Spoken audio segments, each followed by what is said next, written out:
Il ne se passe rien, tout est l'imaginaire de moi-même. Bienvenue sur 700 Radio Live, l'émission qui vous révèle la vérité, l'unique, le réel, la cause de toute cette imagination nommée la création, nommée la conscience, conscience universelle, pure conscience, présence, être, témoin, cela qui perçoit, jeu éternel, cœur de toute chose, esprit universel, esprit cosmique universel, Shiva, Brahman, Nirvana, et que sais-je encore pour nommer, définir le rêve, définir ce qui n'existe pas parce que c'est complètement imaginaire.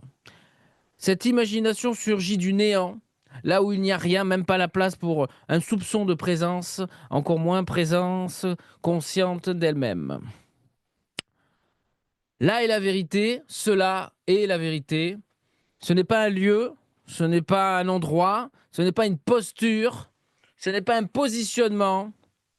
C'est ce que tu es en vérité, le seul et l'unique réel. Tout le reste n'existe pas parce que c'est imaginaire. En vérité, il ne se passe rien et tout est l'imaginaire de toi-même. Tout est l'imaginaire de toi-même. Pourquoi?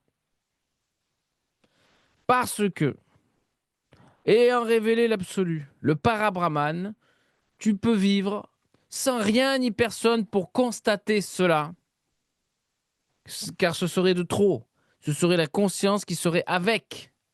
Il n'y a point de conscience qui est avec cela, pour constater qu'il y a un rêve.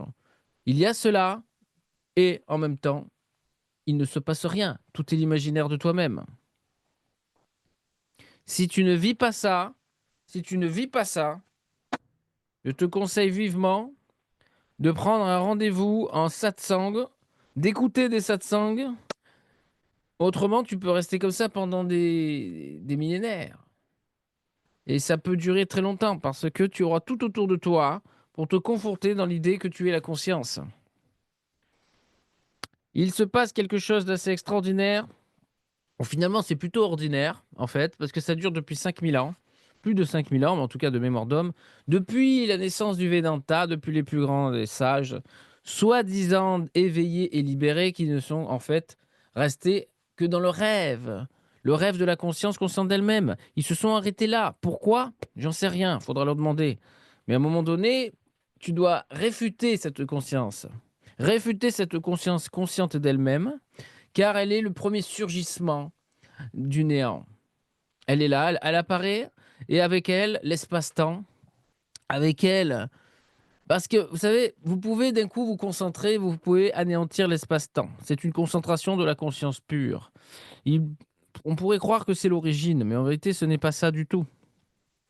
C'est quelque chose qui est une concentration de la conscience en tant qu'une présence pure, se miroitant elle-même, la présence de la conscience qui se concentre sur elle-même à un tel point qu'elle n'est même plus consciente de l'espace et du temps. Vous voyez. Et donc ça, ce n'est pas la vérité non plus.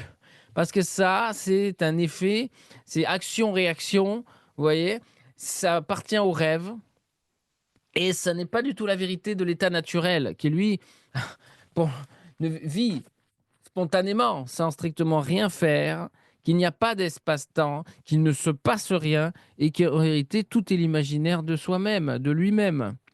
Mais l'imaginaire de lui-même, c'est le néant, c'est ce qui ne peut se définir, ce que tu ne peux comprendre, tu vois, mais parce que tu l'es, et que c'est avant le rêve, avant la conscience. Tu ne peux pas le conscientiser, l'absolu. Tu ne peux pas le conscientiser. Dire c'est l'absolue conscience ou la conscience absolue est une bêtise. Parce que l'absolu ne peut pas être conscientisé. La conscience absolue, ça voudrait dire qu'on conscientise l'absolu. Ça ne veut rien dire, c'est strictement faux. Ça appartient encore à une strate de la conscience. Ça veut dire qu'il y a encore un voile d'identification qui n'est pas tombé. Et on ne peut pas aller plus loin que conscientiser ceci ou cela. On ne peut pas concevoir que ce que l'on est, ce n'est pas conscientisable. Et pourtant, c'est ce que l'on est.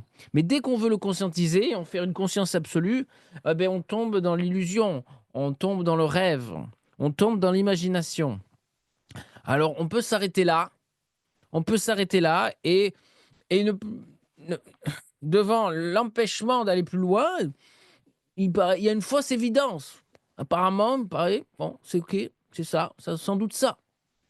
Surtout que dans le Vedanta, depuis 5000 ans, on nous assène de conneries sans nom, de saloperies qui embarquent tout le monde, et oui, j'ose le dire, dans le Vedanta, comme dans toutes les religions, comme dans toutes les spiritualités, il y a un lot non négligeable de bêtises, d'erreurs, donc de saloperies, c'est-à-dire quelque chose qui va te pourrir l'existence, qui va te salir l'existence, et qui va faire en sorte que tu vas tourner en rond, et que jamais tu vas pouvoir être correctement heureux, parce que jamais tu vas réaliser le paradis.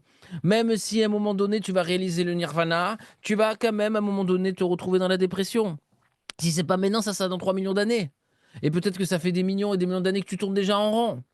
Parce que à partir du moment où tu te prends pour quelque chose qui est rêvé et que tu prétends que que c'est le vrai, eh bien, écoute, tu vas finir droit dans le mur.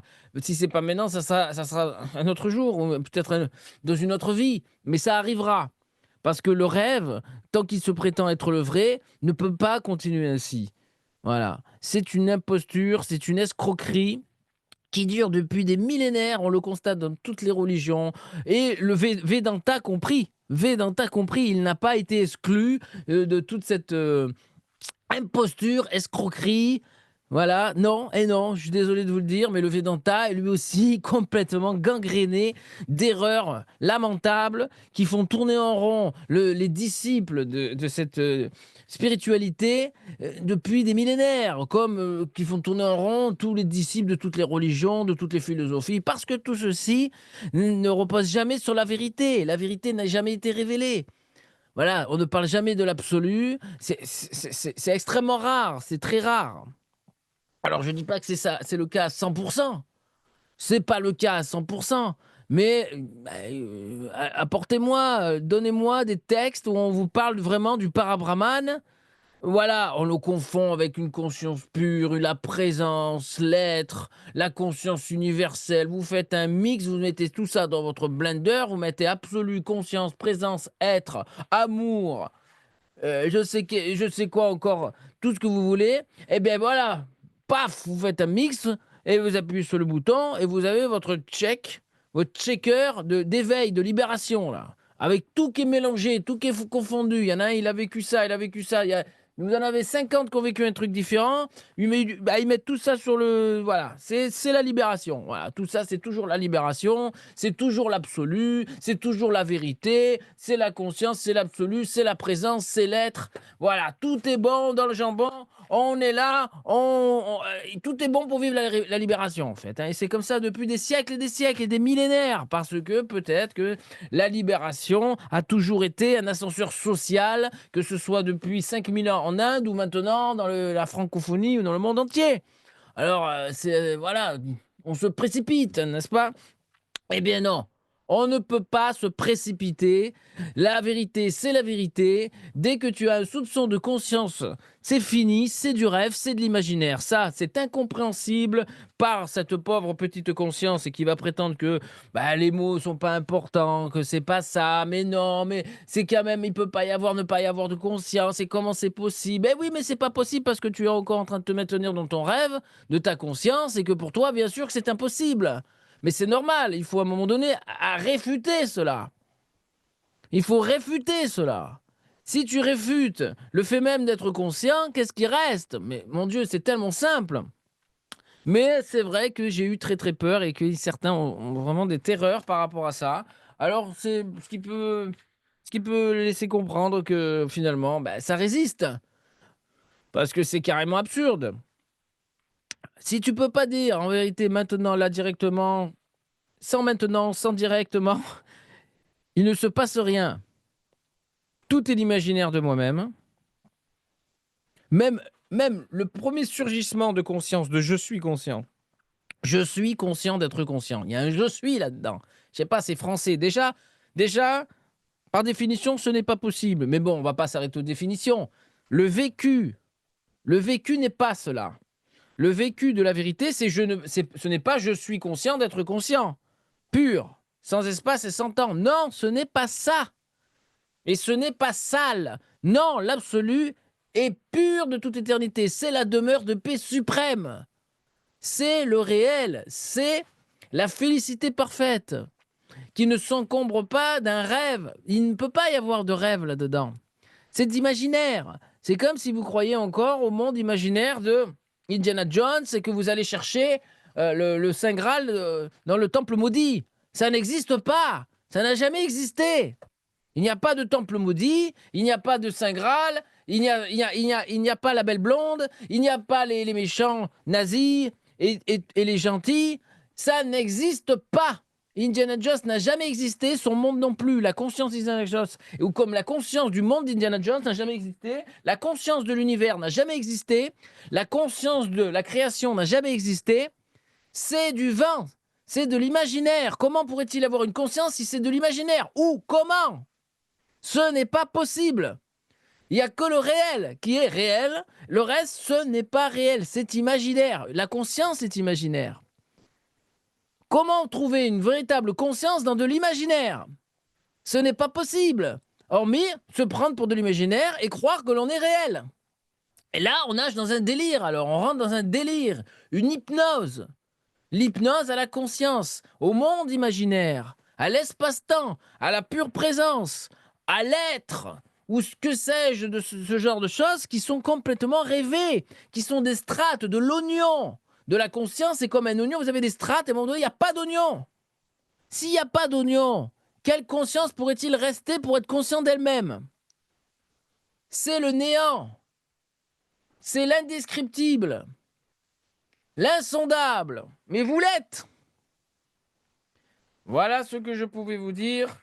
En préambule de ce satsang de ce soir, nous sommes le 23 février 2025. Il est 21h12 tous les soirs, satsang radio live avec Julien Bernard ici présent pour répondre à toutes vos questions et aussi vous accueillir sur le live en audio pour échanger de vive voix. N'ayez pas peur. N'ayez pas peur. Ça peut faire mal au début, mais après, vous ne le regretterez pas. Je vous écoute comme d'habitude. Donc, si vous voulez le lien pour monter sur le live, il faut me le demander sur le 700 Radio Live, le Facebook, ou alors au 06 27 04 18 69. Vous me prévenez sur le chat parce que c'est sur mon portable. Ou alors, vous pouvez demander le lien sur 700 Radio Live, Julien Bernard, Julien 700 Radio Live. .online. C'est cela. Et après, voilà. Donc, si vous n'êtes pas encore abonné à la chaîne, vous pouvez vous abonner, activer la petite clochette pour avoir les notifications lorsqu'il y a des émissions en direct qui sont là. Ou alors des nouvelles vidéos. Il va y avoir des cuts, il va y avoir des shorts, il va y avoir plein de choses. Je vais m'organiser, bien évidemment, pour toucher la population, pour alerter la population de la méprise, de l'imposture, de l'erreur, et aussi du fait qu'elle est en train de dormir, et être complètement hypnotisée. Mais en fait, c'est un délire, un vaste délire, parce que je suis en train de m'alerter moi-même, voyez-vous. Et ça n'a aucune importance, mais ça me fait kiffer, voyez-vous. C'est sympa. C'est comme du sport, ouais. Ça n'a aucun intérêt. On s'en fout, mais pourtant, ça a une importance. C'est un jeu, c'est un challenge, on peut dire que c'est de la performance. Je suis quand même, je suis sûr que si personne ne fait de satsang et qu'on n'en parle jamais, ça finira par basculer de façon générale et globale. Et finalement, tout ce qu'on a fait, eh ben, ça aurait été beaucoup de bruit pour rien et beaucoup d'efforts pour rien, beaucoup d'énergie pour rien. Mais c'est pas grave. C'est comme tout. Dans une compétition de foot, ben, au final, tout ça, c'est pourquoi? Ben, c'est pour le kiff, tout simplement. Et en même temps, le problème, c'est que l'événement n'arrive pas. Il n'y a pas d'événement pour l'instant. On attend un événement, soi-disant, dans certaines écoles, ou voies, ou collectifs. Mais l'événement, il est toujours pas là. Et là, je ne vois pas je ne vois pas de basculement général comme ça. Alors ça fait des années qu'on peut attendre, vous savez, moi c'est fini, j'ai assez attendu maintenant. On n'attend plus, c'est terminé. Maintenant, je prends les devants. S'il n'y a pas un événement collectif, l'événement, c'est moi. C'est moi l'événement. C'est moi qui vais le générer parce que si j'attends une opération du Saint-Esprit, je peux toujours attendre.